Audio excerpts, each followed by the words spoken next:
Heureux qui comme Nico a fait un si long voyage. Ça va, Montpellier c'est pas l'autre bout du monde non plus. En tout cas, je suis revenu plus vite qu'Ulysse.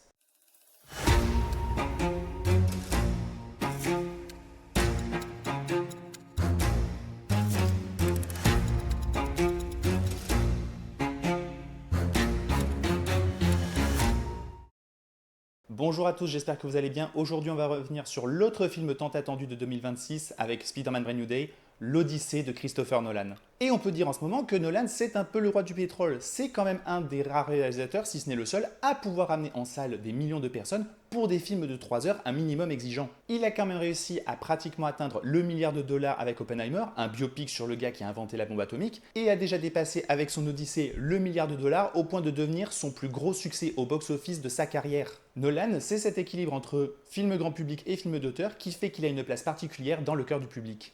Et c'était aussi mon cas. C'est avec Nolan que je me suis ouvert à la cinéphilie. C'était la première fois en sortant de The Dark Knight que je ressentais quelque chose de particulier pour un film, que j'avais la sensation que le cinéma n'était pas juste un divertissement. Et c'est avec Inception et sa fameuse fin que j'ai commencé à m'intéresser à la mise en scène, l'analyse de films. Mais je dois avouer qu'avec les années, j'ai davantage vu les lacunes du réal. Ces scénarios qui semblaient si complexes et si bien écrits, j'ai commencé davantage à en voir les trous, les grossièretés. Ça et le fait que j'ai beaucoup moins accroché à ces derniers projets. Dunkerque que j'ai détesté, et Tenet, je trouve que c'est son pire film. Franchement, demander à son spectateur de ne pas chercher à comprendre quand tu as tendance à surexpliquer tes scénarios, tout ça pour cacher la stupidité de ton histoire, assez hypocrite. Donc autant dire que lorsqu'il a annoncé qu'il allait adapter l'Odyssée, j'étais pas très confiant. Je suis fan de mythologie et en particulier de mythologie grecque depuis que je suis tout petit, donc je connais bien l'Odyssée, j'ai même vu la mini-série de 97, et j'avais du mal à voir comment son style réaliste pouvait concorder avec un univers aussi fantastique.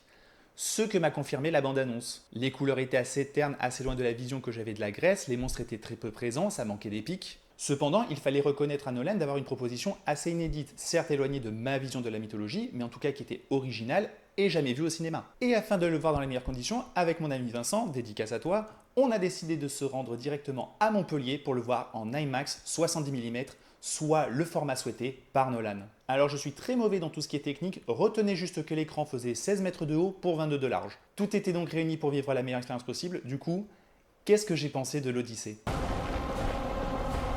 Keep us straight!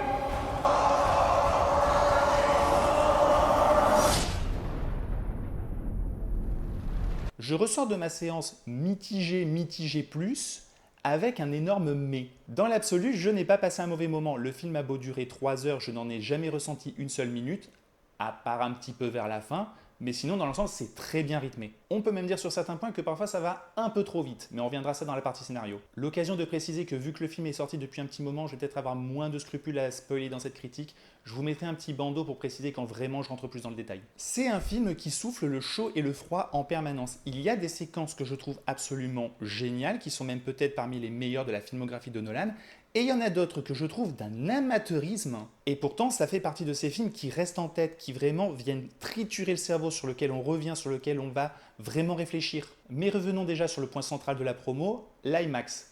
Qu'est-ce que j'en ai pensé? Ben là aussi mitigé. Évidemment, les premières minutes, lorsqu'on voit les premiers plans larges sur les paysages, ça a ce côté très impressionnant. Le souci, c'est peut-être justement ça, c'est que vu que l'on n'a que ce format-là pendant 3 heures, on n'a pas cet effet waouh lorsqu'on a un changement de ratio dans d'autres films. Aussi, je sais pas si c'est propre à l'Odyssée ou si ce sera comme ça dans tous les films de ce style, mais les sous-titres étaient quand même assez petits et tout en bas de l'écran. Ce qui fait que tout le long du film, j'étais comme ça. Heureusement qu'on était au fond de la salle parce que ceux qui étaient au premier rang, je ne sais pas comment ils ont fait. Mais au-delà de l'IMAX en lui-même, ce qui est intéressant, c'est ce que fait Nolan de cette technologie. Pour vouloir tourner un film de 3 heures en décor naturel sur de la mythologie grecque avec une caméra qui est censée être énorme, des bobines qui sont censées être lourdes, qui en plus sont limitées dans le temps puisqu'on ne peut pas filmer plus de 3 minutes, ça dévoile une volonté artistique. Ou peut-être plutôt le caprice d'un matu vu parce que je trouve que Nolan ne sait pas l'utiliser. Le film se compose d'énormément de plans rapprochés, notamment pendant les discussions, donc autant dire qu'on ne profite pas de la taille de l'écran. Ce qui est encore plus problématique lorsqu'il utilise ces plans rapprochés pour les scènes d'action, je pense notamment à celle des géants largement mis en avant dans la promo, à un naufrage. Et lorsqu'on a enfin des plans larges, c'est pour mieux profiter des paysages, mais ça sert pas à grand chose. Lorsqu'un bateau est en pleine mer, on a plus d'eau, youpi. Le fait d'avoir des cadres plus larges aurait pu accentuer le côté perdu de Ulysse et ses hommes, mais dans ce cas, les plans ne sont pas assez larges pour donner cette impression. L'IMAX ne donne pas une autre dimension à la mise en scène de Nolan, et ce pour une bonne raison. Il n'a jamais été un réalisateur de l'impressionnant. Ce n'est pas un réal qui a de l'ampleur dans sa mise en scène, qui fait de l'épique. La partie action de ses films a toujours été les plus faibles. Souvenez-vous de The Dark Knight Rises. Et si on garde certaines de ces séquences en tête, c'est soit parce qu'il y avait une maîtrise du découpage, je pense à la course-poursuite dans The Dark Knight, soit parce qu'il y avait un effet original, le couloir qui tourne dans Inception. Mais dans un film traitant de la guerre de Troie et de créatures mythologiques, la mise en scène trouve rapidement ses limites et l'ensemble est assez plat. Pour vous dire, avant l'Odyssée, on a eu droit à un extrait du prochain Dune de Denis Villeneuve. J'ai été 100 fois plus impressionné par ces 3 minutes que par les 3 heures. Là enfin il y avait de l'ampleur, là enfin il y avait des jeux d'échelle entre les hommes et la taille des vaisseaux. Et aussi une sacrée brutalité, autant vous dire que je suis hype à mort. Mais les problèmes de mise en scène qui me dérangent ne s'arrêtent pas à l'utilisation de l'IMAX. Comme je le disais plus tôt, la photo est extrêmement triste, extrêmement terne, il y a très peu de couleurs. À tel point que lorsque enfin on a du vert, j'ai eu l'impression d'être aveuglé. Même si cette photo traduit une intention de Nolan sur laquelle on va revenir, perso je suis vraiment pas fan. Par contre, la caméra tremblante pendant les scènes d'action les rendant peu lisibles, ça c'est pas pardonnable. Étant donné le poids des caméras IMAX, je m'attendais à ce que les plans soient fixes ou à minima à ce que la caméra soit stabilisée. Non, ça bouge tout le temps lors de l'action. C'est brouillon, c'est compliqué à suivre et on sent que c'est pas une intention de Nolan qui ne veut pas rendre le tout bordélique. Pour illustrer le côté chaotique des batailles de l'époque. Il doit y avoir 3 scènes de bataille majeures dans le film, la guerre de Troie, celle contre les géants et le combat final. Ils sont tous ratés. Pas aidés par la musique à base de percussions de Ludwig Göransson qui est très forte, très insistante, dont le rythme ne fait qu'accélérer au fur et à mesure, donc quand ça dure 3 minutes, autant dire que ça fait mal aux oreilles. Musique qui reprend un peu l'aspect trotteuse, passage du temps, comme dans les précédents films de Nolan, donnant l'impression qu'on a déjà entendu ces musiques dans la filmographie de Nolan, et aussi que Göransson commence sérieusement à tourner en rond. Mais pour moi, la scène qui illustre le mieux le ratage de la mise en scène de Nolan, c'est celle de l'attaque des géants. L'idée, c'est quand même que Ulysse et ses hommes affrontent des êtres beaucoup plus grands qu'eux. Eh ben, on le ressent jamais. Il n'y a absolument aucun jeu de perspective, on a juste l'impression que des gens à peu près normaux affrontent des gens un peu plus grands. Alors dans les making-of, on voit qu'ils ont utilisé pour Ulysse et ses hommes des personnes de 1m50 et des gens de 2m13 pour jouer les géants.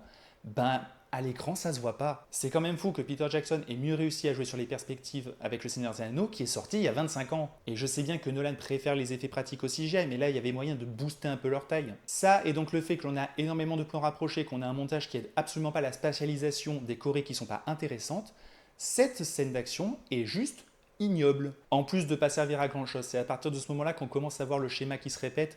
On arrive à un endroit, on se fait poutrer la gueule, on se barre en courant. Par contre, s'il y a un point où Nolan m'a agréablement surpris, c'est sur l'aspect horrifique de sa mise en scène. J'aime par exemple le design du cyclope Polyphème. Son nez et son œil penché donnent un côté assez dérangeant. D'ailleurs, la première rencontre avec la créature est réussie, en jouant avec le noir et ses apparitions. Beaucoup moins fan de la suite parce que Polyphème qui s'endort après avoir becqueté 2 gars alors que les autres sont encore là avec leurs épées, je trouve pas ça très malin. Et je dis ça du Cyclope, mais Ulysse et ses hommes vont agir de façon tout aussi stupide. Toute la séquence chez Circé est de loin le meilleur passage du film. Il y a tout un aspect transformation où elle modèle carrément le visage des hommes d'Ulysse pour les transformer en cochons. Un côté très body horror. Là, pour le coup, les plans rapprochés marchent vraiment bien et les effets spéciaux sont impressionnants. Une des séquences les plus intéressantes thématiquement aussi. Les enfers, quand bien même c'est juste une grande étendue de terre noire dans le brouillard, donnent lieu à certains plans qui sont vraiment marquants. Je pense en particulier à un plan où on voit des centaines de fantômes avec juste leur casque qui se dessine dans la brume. Là, l'IMAX est vraiment bien utilisé. Donc il y a de très bonnes choses. Il n'empêche que, comme je l'avais prévu lors de la bande-annonce,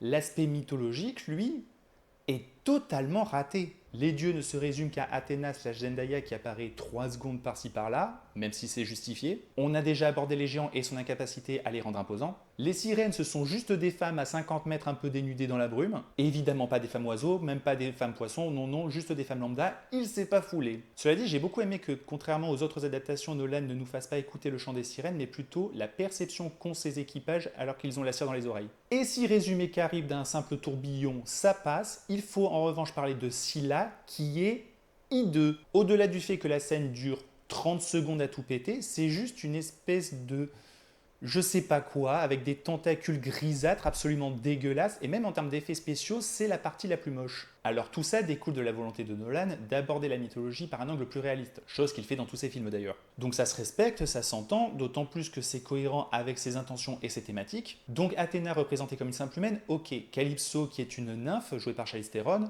représentée en simple femme, pareil, ça fonctionne. Caribe de simple tourbillon, ok, ça passe. Le souci, c'est que cette vision se percute directement aux aspects les plus fantastiques de la mythologie, qu'il a cherché à représenter malgré tout. Scylla, Circé, Polyphème, les géants, il y a une volonté de Nolan et la représentation qu'il y a dans le film qui est contradictoire. Tu ne peux pas me vendre du réaliste dans un monde où il y a un cyclope et une femme qui est capable de malaxer des visages pour transformer les gens en cochons, je suis désolé. Ou alors tu trouves des astuces, des pas de côté pour transformer ces mythes et les arranger. Une volonté de réalisme qui de toute façon n'a aucun sens puisque les costumes sont assumés pour être historiquement faux. Ce qui nous amène au scénario du film. Et il y a beaucoup à dire. Le film ne débute pas par la guerre de Troie, mais par une longue séquence où Pénélope, la femme d'Ulysse, attend son mari disparu depuis des années. Donc plutôt vers la fin de l'Odyssée. Et on voit qu'elle et son fils, Télémaque, accueillent plusieurs prétendants au trône. Ou du moins sont contraints de les accueillir à cause de la loi de Zeus. Une loi qui dit qu'il faut accueillir absolument tout voyageur, y compris les mendiants, parce qu'un dieu pourrait se cacher sous ce costume. Des prétendants qui profitent de cet accueil et pillent les vivres du palais. Qui attendent patiemment que Pénélope finisse une tapisserie qui, une fois terminée, voudra dire qu'elle devra choisir un nouveau roi. On suit donc l'attente de Pénélope, l'évolution de Télémaque qui veut chasser ses prétendants et savoir qui est son père. Et en parallèle, on suit un Ulysse amnésique avec Calypso qui va commencer à se remémorer les événements de la guerre de Troie et de son Odyssée et commencer à les raconter aux spectateurs. Et vu qu'on parle des personnages et des intrigues, c'est peut-être le moment de faire un point casting. Ça m'avait saoulé dans Oppenheimer et ça me saoule tout autant dans l'Odyssée de voir un tel casting gâché pour jouer 3 répliques. On a quand même Matt Damon, Anna Thaoué, Tom Holland, Robert Pattinson, John Leguizamo, Ben Safdie, Charlize Theron, Samantha Morton, John Bertal, Himesh Patel, Lupita Nyong'o et j'en oublie plein d'autres. La majorité n'a rien à bouffer, j'ai même reconnu certains visages au fond qui font juste de la figuration. Avoir la géniale Mia Goth et lui faire jouer un rôle aussi insipide, c'est honteux. Attention, ne me faites pas dire ce que j'ai pas dit, ça joue très bien, il y a même certains acteurs qui sortent du lot, je pense notamment à Pattinson, Leguizamo ou Elliot Page, qui a droit à une des meilleures séquences du film. Au passage, flemme de revenir sur le bashing transphobe et raciste qu'a subi le film. Mais dans certains cas, est-ce que prendre des acteurs moins connus, voire pas connus, aurait pas tout aussi bien marché? Encore une fois, il n'y avait pas besoin de Mia Goth pour jouer la servante. Surtout que très peu de personnages ont une évolution, à part Ulysse et Télémaque, les autres... On parlait de Pattinson, il est génial en prétendant petit bourgeois lâche, mais il ne jouera rien de plus. Des personnages dont on se fout un peu, on n'a pas vraiment d'accroche émotionnelle. C'est quand même fou que le personnage auquel on s'attache le plus, ce soit le chien. Et pour en revenir au récit, on s'aperçoit donc que Nolan, fidèle à lui-même, nous offre une narration éclatée, où on va alterner entre différentes temporalités, la partie Pénélope Télémaque, la partie Ulysse et les flashbacks. Et des flashbacks parfois de différentes temporalités qui s'entremêlent d'ailleurs. Et il faut reconnaître qu'au début, les événements s'enchaînent assez rapidement. Il y a énormément de noms qui sont balancés. Et c'est là que c'est intéressant d'avoir 2 points de vue, parce que autant moi qui connaissais ces histoires, j'ai eu aucun mal à repositionner ces personnages, autant mon ami qui lui n'y connaissait strictement rien m'a dit que ça avait été assez compliqué. Il a eu pas mal de difficultés à comprendre les enjeux, qui était qui. Et je dois reconnaître avec le recul que Nolan compte assez sur son spectateur pour relier les points lui-même. Il n'a pas le temps, il y a un dialogue qui va expliquer que la guerre de Troie a démarré parce que Hélène est partie avec Ménélas, point barre. Vous avez raté cette étape, vous êtes foutu. En tout cas, ce qui est intéressant ici, c'est que nous n'assistons pas aux événements de la guerre de Troie et de l'Odyssée. Ils nous sont racontés par Ulysse et par d'autres d'ailleurs. Ce qui est l'occasion d'avoir une autre perception d'événements que l'on pensait connaître, en tout cas pour ceux qui connaissent cette histoire. Le meilleur exemple étant le fameux cheval de Troie. Dans les légendes, c'est avant tout représenté comme un coup de génie de Ulysse et une source de gloire. Dans le film, c'est plutôt dépeint comme un lieu de claustrophobie, de saleté et de mort, où les hommes sont tous serrés pendant des jours, à baigner dans leur urine et leurs excréments. Et même où certains se noient puisqu'ils ont construit le cheval sur le littoral. À se demander pourquoi ils l'ont pas construit 15 mètres plus loin d'ailleurs. Et c'est dommage que la mise en scène n'arrive pas à retranscrire ce côté claustrophobique. Et tous ces éléments mettent en place la thématique centrale du film, notre rapport au récit. Tous les éléments vont dans ce sens. Pénélope, elle, se raconte depuis des années que son mari va finir par revenir quand bien même il n'y a absolument aucune preuve. Ça et son désir un jour de quitter Ithaque et de partir à l'ouest. Télémaque n'a jamais vraiment connu son père et cherche à se le représenter à travers les récits des hommes qui l'ont connu. Antinoüs, Robert Pattinson, lui, raconte à tout le monde qu'il avait l'intention de partir à Troie mais que c'est Ulysse qui lui a demandé de rester, alors que dans la réalité, c'est son père qui a payé le fils du berger pour partir à sa place. Ménélas, aka John Bertal, parle d'une grande victoire à Troie quand sa femme Hélène, jouée par Lupita Nyong'o, dit et montre par son visage exactement le contraire. Un visage dont une moitié est défigurée, montrant bien qu'il y a toujours 2 versions à un récit. Ménélas d'ailleurs qui s'est persuadé que Hélène avait été enlevée quand elle est partie par amour. On a beaucoup parlé du design de l'armure d'Agamemnon pendant la promo, qui avait un côté assez Dark Vador. Alors certes, Ben Safdie a énormément d'aura dans son costume, il n'empêche que le personnage en lui-même est juste là pour la forme et ne sert strictement à rien, dans le sens où il ne compte que sur sa stature et la légende plutôt que ses capacités de guerrier pour gagner une bataille. Il laisse ses soldats faire tout le boulot, sans compter que c'est lui qui va utiliser le départ d'Hélène pour inventer une excuse pour attaquer Troie. La première fois que Circé aperçoit les hommes d'Ulysse, elle est persuadée qu'ils sont une menace sans preuve. Même le rapport aux dieux, le fait de croire en eux, le fait de respecter les divinations, si on croit aux dieux, pourquoi ne pas les respecter? Et pourtant c'est ce que feront à un moment l'équipage d'Ulysse, comme quoi on décide de croire au récit qui nous intéresse, ou par la présence d'Athéna et les échanges qu'elle a avec Ulysse, mais surtout sur la véritable identité d'Athéna. Ulysse qui, enfin de retour à Ithaque, va changer son identité pour pouvoir observer la situation, et du coup de voir comment les gens réagissent en fonction de la personne qu'ils pensent avoir en face d'eux, ou encore ce fameux peuple de la mer qui pirait et tuerait sans ménagement, légende que craint Pénélope. C'est d'ailleurs étrange que Nolan n'ait pas inclus l'histoire où Ulysse dit qu'il s'appelle personne à Polyphème. Ça avait totalement sens dans un film qui traite autant du récit. Donc on sent vraiment que cette thématique parcourt en long, en large et en travers tout le film.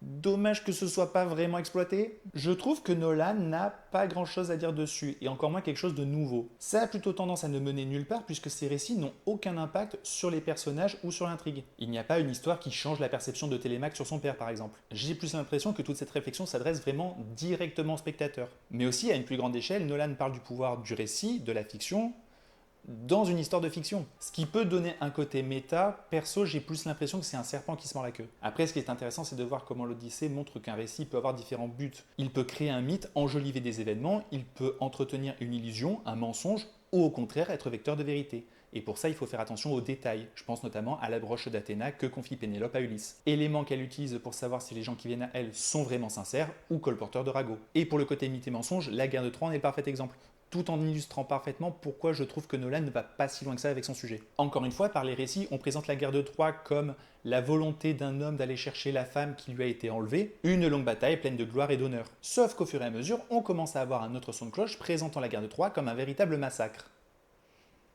No shit. Nolan s'intéresse ici à l'Odyssée, mais on a d'autres récits qui se sont intéressés à la fois à la guerre de Troie, l'Iliade, ou à l'autre côté, celui des Troyens, avec les Énéides. Et même au cinéma, quoi qu'on pense du film, le Troie de Wolfgang Petersen donnait une vision des deux côtés. Même dans le jeu vidéo, Spec Ops The Line a déconstruit la vision idéalisée que l'on se faisait de la guerre. Tout le film de Nolan est une sorte de piège qui mène à ce twist.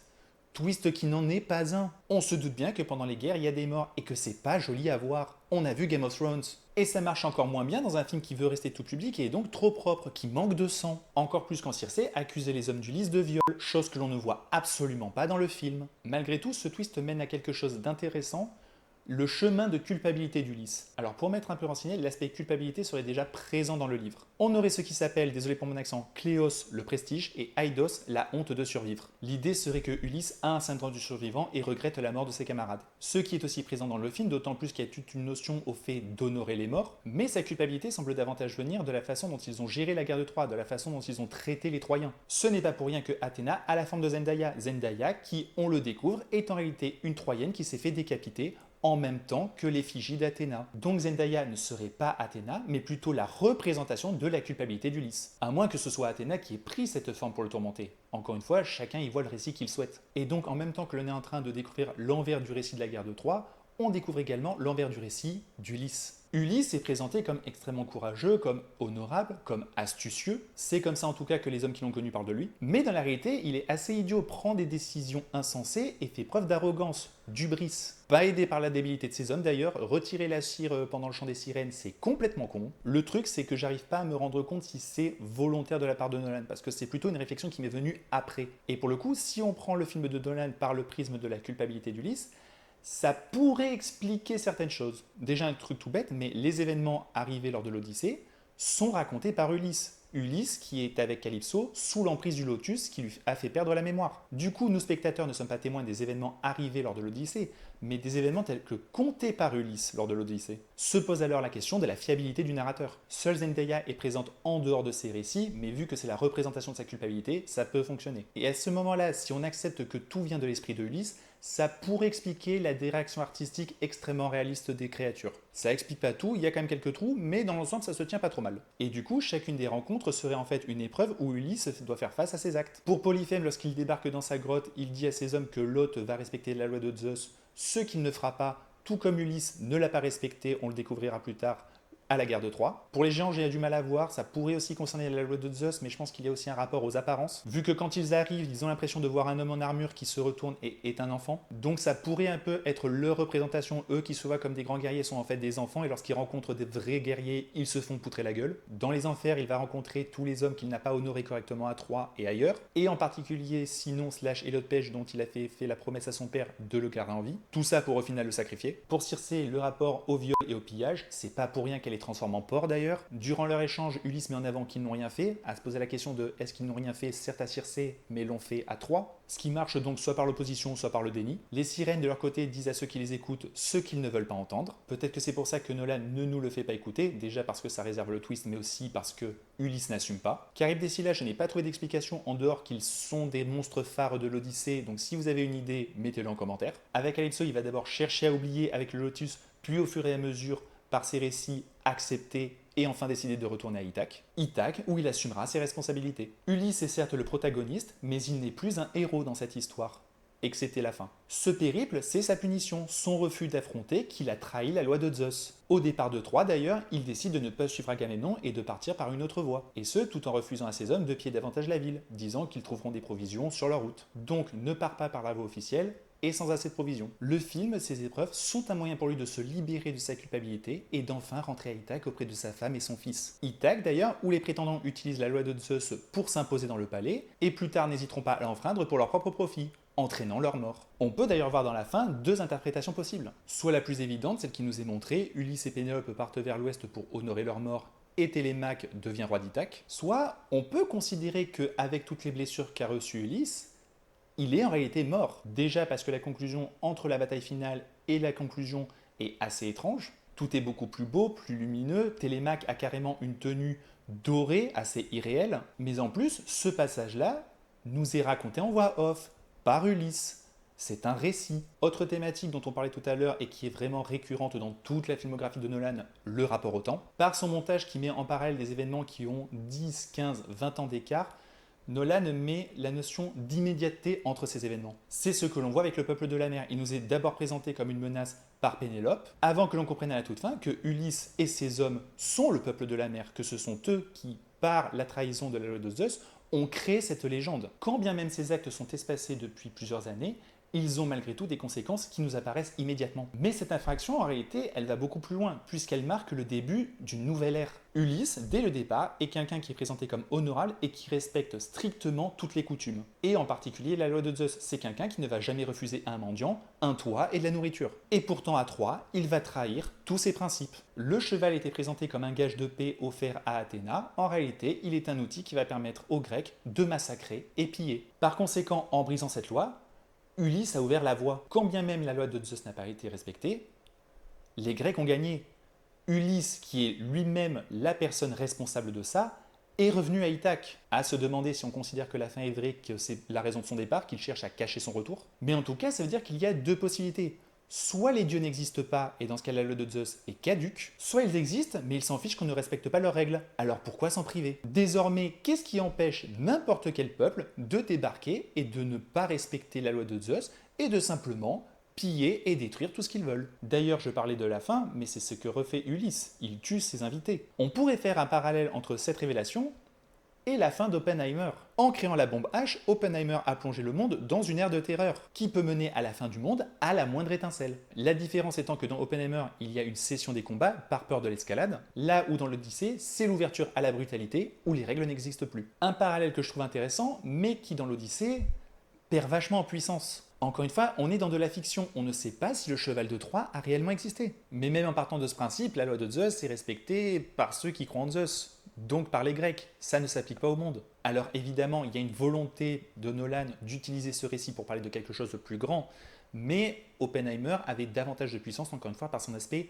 tangible. Je voudrais aussi parler du rapport au féminin dans ce film. On va pas se mentir, Nolan, pour écrire des personnages, est nul. Soit c'est des faire-valoir utilité scénaristique, soit c'est des love interest, soit c'est des femmes en détresse, soit c'est des folles, voire des connasses. Et non, ce n'est pas parce que Emily Blunt a 2 minutes de badassitude dans Oppenheimer que ça retire le fait que c'est une très mauvaise mère alcoolique et débile. Eh bien on dirait, même si c'est très loin d'être parfait, que Nolan a l'air d'avoir voulu avoir une approche plus féministe de l'Odyssée. Certes, Pénélope ne fait qu'attendre Ulysse, mais est victime des prétendants qui la harcèlent, sans compter que son fils doute d'elle et l'accuse de vouloir garder le trône à tout prix malgré sa fidélité. Circé est une sorcière et en apparence assez paranoïaque, mais permet de mettre en avant les violences faites aux femmes pendant la guerre bien sûr, mais ailleurs aussi. Le départ d'Hélène est la cause de la guerre de Troie, mais elle est victime de la possessivité de Ménélas et est défigurée, en plus d'être promise à une vie où elle sera pour toujours avec l'homme qui a tué l'homme qu'elle aime. Parallèle que l'on peut faire avec sa demi-sœur Clytemnestre, femme d'Agamemnon et qui est également jouée par Lupita Nyong'o. Agamemnon qu'elle a épousé après que ce dernier ait tué son mari et sa fille, sauf que elle, plutôt que la résiliation, a préféré se venger, ce qui lui vaudra de se faire tuer par son propre fils. Les sirènes peuvent être considérées comme de simples monstres ou le symbole d'une reprise de pouvoir du féminin en retournant le charme contre les hommes. D'autant plus quand dans le film de Nolan, elles sont source de vérité aussi difficile à entendre. Athéna est cette petite voix dans la tête d'Ulysse, représentation de sa culpabilité pour les actes commis à Troie. Et Calypso, c'est un peu plus compliqué, on peut la prendre dans le sens de la manipulatrice puisqu'elle donne du lotus à Ulysse pour le faire oublier, mais en même temps, on lui donne davantage un rôle de guérisseuse, presque de psy. Et en un sens, on peut même se demander si Ulysse ne l'utilise pas pour consommer du lotus et donc oublier ce qu'il a fait. Là où les récits se concentrent sur Ulysse et ses hommes, Nolan remet les femmes en avant. Encore une fois, cette volonté d'aller au-delà du récit, de donner une autre version. Ça reste en sous-texte et le fait de montrer le point de vue de Pénélope avait déjà été fait dans la mini-série de 97, mais c'est quand même déjà beaucoup mieux que tout ce que Nolan a pu faire précédemment. Du coup, en conclusion, qu'est-ce que j'ai pensé de l'Odyssée ?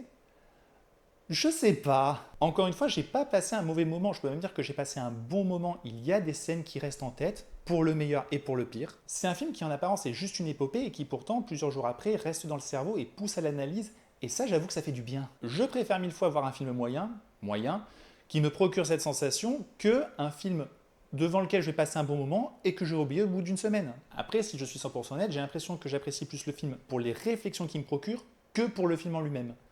Mais si le film n'existait pas, il n'y aurait pas de réflexion. Il mériterait un revisionnage dans quelques temps, une fois bien digéré, et une fois mon avis confronté à ceux d'autres. Voilà, c'est tout pour cette vidéo, j'espère qu'elle vous a plu. N'oubliez pas de liker, partager, commenter. Elle a été compliquée cette critique. On se retrouve très vite. En attendant, n'oubliez pas d'être curieux, allez au cinéma, regardez des films.